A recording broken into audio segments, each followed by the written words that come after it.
Hola a todos, bienvenidos a CuriosityCam. Hoy vamos a estar viendo cómo es la mente del neurótico. La neurosis es una enfermedad que tiene desencadenamiento en la infancia, es decir, tiene prehistoria. Esta neurosis infantil es núcleo y modelo de la posterior enfermedad.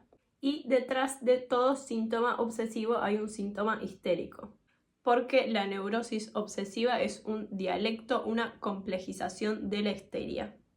El franco desencadenamiento del neurótico es un despertar porque lo enfrenta con su deseo que vitaliza. El mecanismo que se juega en la neurosis es la defensa ante una representación inconciliable que está en conflicto con el yo, es decir, se trata de un conflicto entre el yo y la pulsión. El neurótico se refugia en la enfermedad para no tener que decidir en la vida real. Así, la relación del neurótico con su deseo es de rechazo. Ante este conflicto con el yo se separa la representación del afecto, y el afecto puede tomar varios caminos. Puede ser el camino del cuerpo en la conversión histérica o el camino de la psiquis en la neurosis obsesiva. Ahora veamos las caras del síntoma. 1. El resto sintomático. El paciente no quiere desembarazarse del síntoma porque éste le aporta una satisfacción sustitutiva y una solución. 2. Vertiente real del síntoma. El síntoma es un núcleo de goce porque aporta una satisfacción pulsional, es algo constante en el paciente. Al tratarse de un goce hay una vertiente del síntoma que no es interpretable. 3. Vertiente simbólica del síntoma. El síntoma permite desplegar fantasías e ideas reprimidas bajo la envoltura formal de ser un síntoma. Veamos entonces los ejes diferenciales para el diagnóstico. La presencia o ausencia de mecanismo psíquico, el factor temporal actual o pasado, la etiología común sexual y el síntoma con o sin significado psíquico. Otros subtipos de la neurosis, además de la neurosis obsesiva, son la neurastenia, que se presenta como fatiga y falta de energía, y la neurosis de angustia, que es ausencia de descarga, donde el yo está sobreexcitado porque toda su libido está allí. Ahora veamos la diferencia entre neurosis y psicosis. En psicosis, el paciente está atormentado por el exceso de goce que se le viene encima y lo abruma. Es decir, es un conflicto del más. En cambio, en neurosis opera el nombre del padre, por lo tanto, el padre funciona como un prohibidor del goce que termina causando un padecimiento por la falta. O sea que la neurosis es un conflicto del menos. Ya la histeria y la neurosis obsesiva son dos formas muy similares porque ambas son maneras neuróticas de vérselas con la no relación sexual, es decir, con la no complementariedad de los sexos, con la no existencia de una media naranja. La estabilidad histérica, es decir, el síntoma histérico, es el amor al padre.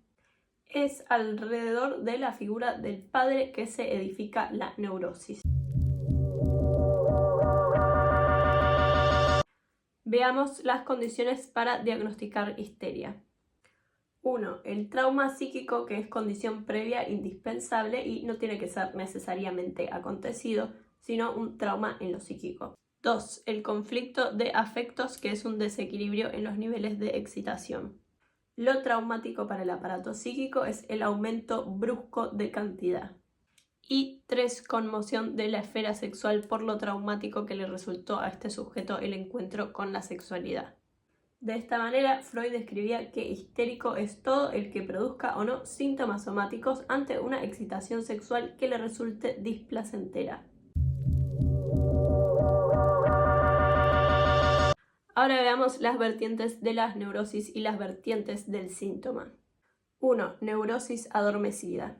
En esta, el síntoma funciona como una solución o un tapón, ya que se toma como parte del carácter y no se hacen preguntas al respecto. 2. Neurosis desencadenada, donde aparece lo real del síntoma y se pierde el soporte fantasmático.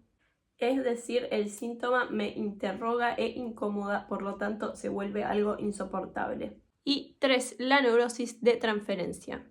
Esta es una neurosis creada en análisis donde el síntoma cobra estatuto simbólico.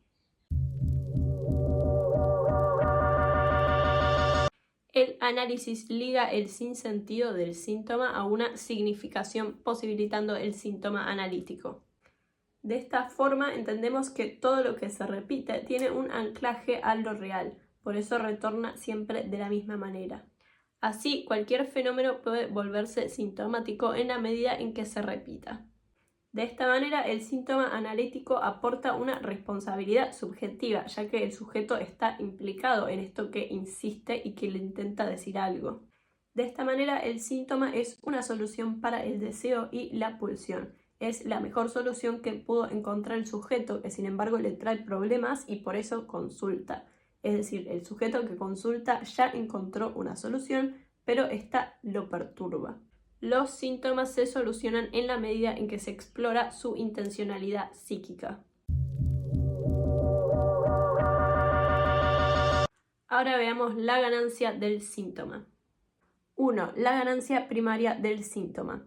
El síntoma es una satisfacción en sí misma. Todo síntoma satisface una pulsión y es una ganancia exclusiva del ello.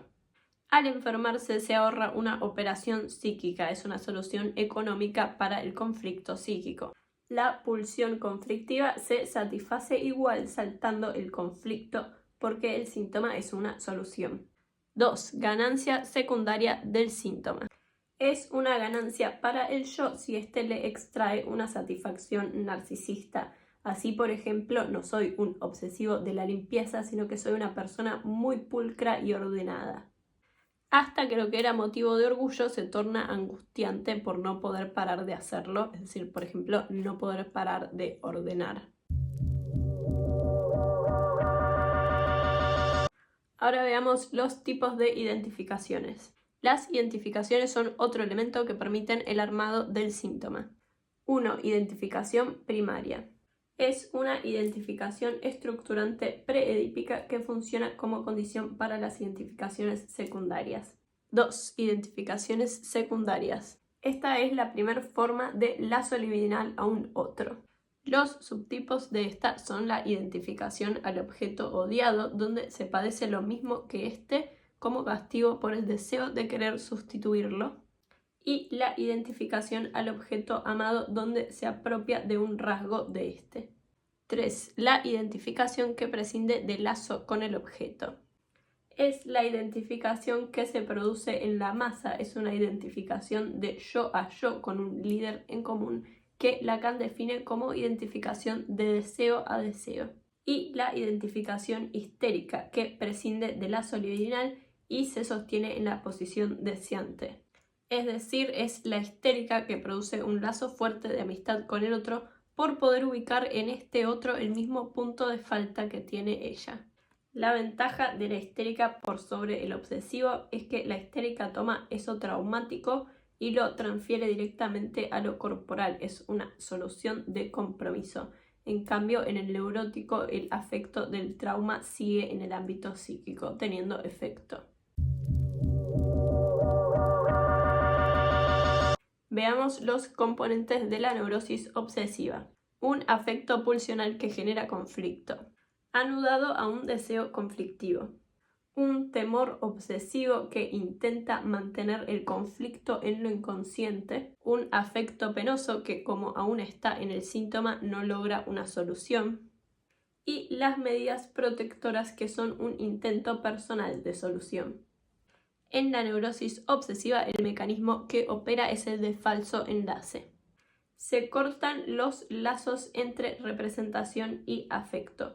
El afecto sigue rondando en lo psíquico como angustia y la representación se torna algo insignificante. Veamos la trayectoria típica de la neurosis obsesiva.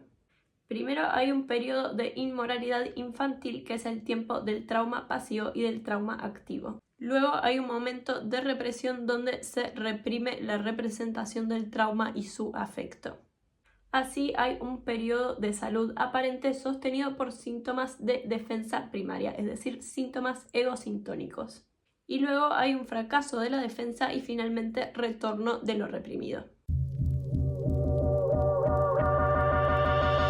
Hay dos técnicas auxiliares de la represión: anular lo acontecido reprimiendo totalmente eso traumático, y la técnica de aislamiento, que separa lo acontecido del afecto ligado a esto. De esta manera se juega en el neurótico no como en la histérica, un deseo insatisfecho, sino un deseo imposible. El neurótico siempre necesita mantener en el horizonte la realización de su deseo.